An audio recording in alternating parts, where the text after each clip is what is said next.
สวัสดีจ้าสวัสดีท่านผู้ชมทุกท่านนี่เป็นผลการออกรางวัลหวยลาวสามัคคีประจำงวดวันที่15มิถุนายน2569รางวัลเลข2ตัวรางเลขที่ออก98รางวัลเลข2ตัวบนเลขที่ออก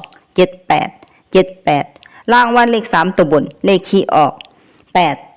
878รางวัลเลข5ตัวเลขที่ออก49878นี่ก็เป็นผลออกรางวัลหวย